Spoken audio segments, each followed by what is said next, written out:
प्रश्न 29। 200% को दशमलव भिन्न के रूप में लिखने पर किसके बराबर होगा? तो 200% को हम लिख सकते हैं 200/100। प्रतिशत हटाएंगे तो बटा में 100 आ जाएगा। 2 शून्य से 2 शून्य कट गया, क्या बचा? 2। तो कह रहा है 200% को दशमलव भिन्न के रूप में लिखने पर। अब देखिए 2 को हम क्या लिख सकते हैं?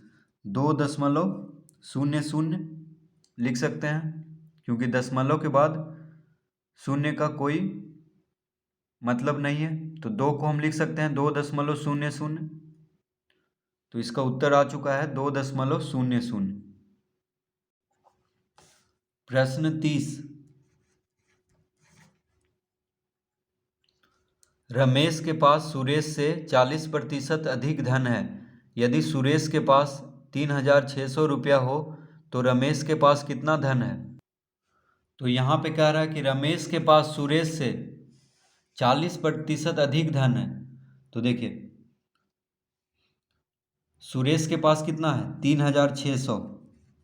तो 3600 में 3600 का 40% को जोड़ देंगे। 3600 में 3600 का 40% को जोड़ देंगे तो आ जाएगा रमेश के पास कितना धन है। तो रमेश के पास क्या है? सुरेश से 40% अधिक धन है, ठीक है। और सुरेश का धन कितना है? 3600। तो 3600 में 3600 का 40% को जोड़ देंगे। तो 3600 जोड़ 3600 का 40% कितना होगा? 3600 का मतलब होता है गुना। प्रतिशत हटाएंगे तो बटा में 100 आ जाएगा, ठीक है।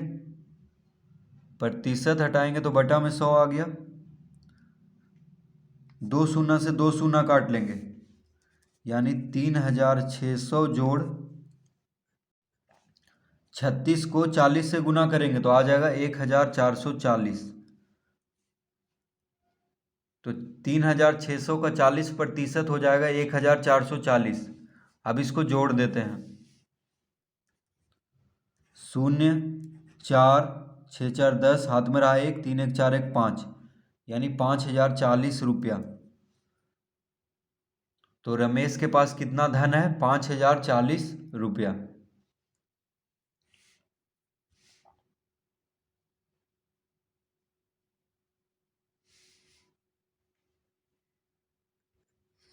प्रश्न 31।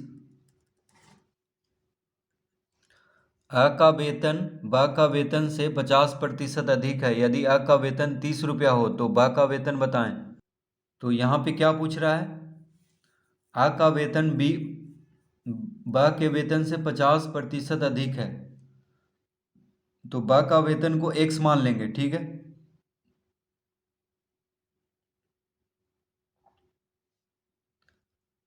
ब का वेतन को x मान लेंगे।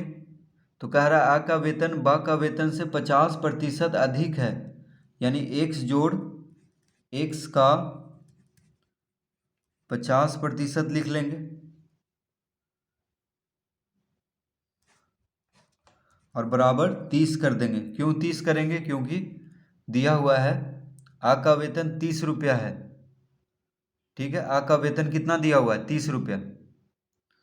तो कह रहा है आ का वेतन ब का वेतन से 50% अधिक है। तो यहाँ पे ब का वेतन को हम x मान लिए हैं, तो आ का वेतन क्या हो जाएगा? x का 50%, क्योंकि 50% अधिक है। और ब का वेतन में ब का वेतन का 50% को जोड़ देंगे तो किसके बराबर हो जाएगा? आ का वेतन के बराबर हो जाएगा, यानी 30 के बराबर। तो इसको हल कर लेंगे तो इसका उत्तर आ जाएगा। तो x जोड़ का मतलब क्या होता है? गुना। तो 50 गुना x हो गया 50x। प्रतिशत हटाएंगे तो बटा में 100 आ जाएगा, बराबर 30। 50 दूना 100 काट देंगे तो यहाँ पे 2 लघुत्तम लेंगे तो 2x + x क्या हो जाएगा? 3x बटा 2 बराबर 30, यानी x बराबर कितना आ जाएगा? तो x बराबर हो गया 30 गुना 2 बटा 3, 30 गुना 2 बटा 3, 2 इधर जाके गुना में हो जाएगा और 3 क्या में हो जाएगा, भागा में।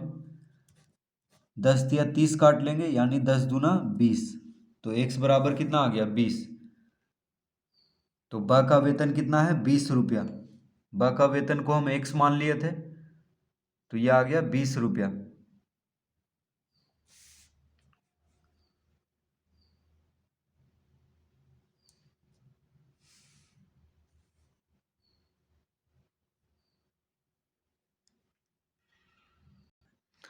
प्रश्न 32, किसी परीक्षा में एक छात्र 485 अंक प्राप्त कर 10 अंक से फेल हो गया। यदि पास करने का प्रतिशत 33 हो तो परीक्षा का पूर्णांक क्या है। तो मान लेते हैं परीक्षा का पूर्णांक x है, ठीक है। मान लेते हैं कि परीक्षा का पूर्णांक x है, तो x का कितना, पास करने का प्रतिशत कितना है, 33। तो x का 33% बराबर हो जाएगा 485 जोड़ 10। देखिए 485 अंक ला रहा है एक छात्र और 10 अंक से फेल हो गया, यानी 485 में 10 जोड़ दें तो पास होने का नंबर ज्ञात हो जाएगा, यानी पास होने का अंक, यानी उत्तीर्ण होने का अंक। क्योंकि 485 अंक लाया है और 10 अंक से फेल हो गया, तो 485 और 10 जोड़ देंगे तो क्या हो जाएगा, पास होने का अंक, यानी 495 हो जाएगा। यानी पास होने का अंक कितना होगा, 495, ठीक है। और 33% है पास करने का प्रतिशत, तो x का 33% बराबर हो जाएगा 485 जोड़ 10। क्योंकि पास होने का अंक कितना है, 495, 485 में 10 जोड़ेंगे और x का 33% के बराबर हो जाएगा। का मतलब होता है गुना, यानी 33x बटा 100 हो गया बराबर 485 जोड़ 10 हो गया 495। तो x बराबर क्या हो जाएगा, 495 गुना 100 बटा 33।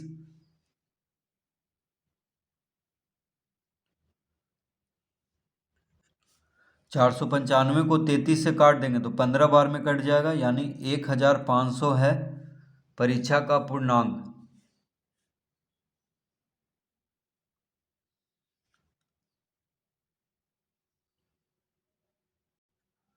प्रश्न 33, एक व्यक्ति प्रति माह 1800 रुपया कमाता है और उसका 10% बचत करता है, वह कितना बचा लेता है। तो कह रहा है एक व्यक्ति प्रति माह 1800 रुपया कमाता है और उसका 10% बचत करता है। तो 1800 का 10% कर देंगे तो इसका उत्तर आ जाएगा। यानी 1800 रुपया कमा रहा है और उसका 10% बचा रहा है, यानी 1800 का 10% वह बचा रहा है। तो देखिए का मतलब क्या होता है, गुना, प्रतिशत हटाएंगे तो 10/100 हो जाएगा। एक शून्य से एक शून्य कट गया, एक शून्य से एक शून्य कट गया, यानी 180 रुपया। इसका उत्तर आ गया 180 रुपया। कितना बचा ले रहा है, 180 रुपया वह बचा लेता है। 1800 का यानी 1800 का 10% क्या होगा, 180 रुपया। 34, प्रश्न 34, एक वर्ग में 48 लड़कियां हैं जिनमें 3 अनुपस्थित हैं। बची हुई में से 20% ने अपना गृह कार्य नहीं किया। बताएं कितनी लड़कियों ने अपना गृह कार्य किया।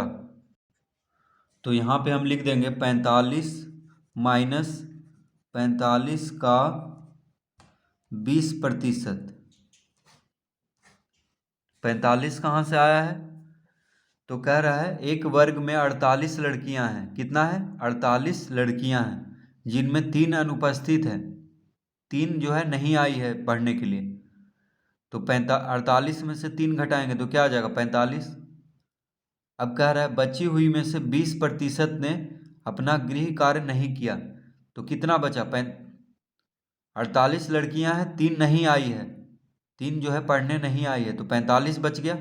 यानी वर्ग में अभी कितना लड़कियां हैं, 45, जिसमें से कह रहा है बची हुई में से 20% ने अपना गृह कार्य नहीं किया, यानी 45 का 20% जो लड़कियां हैं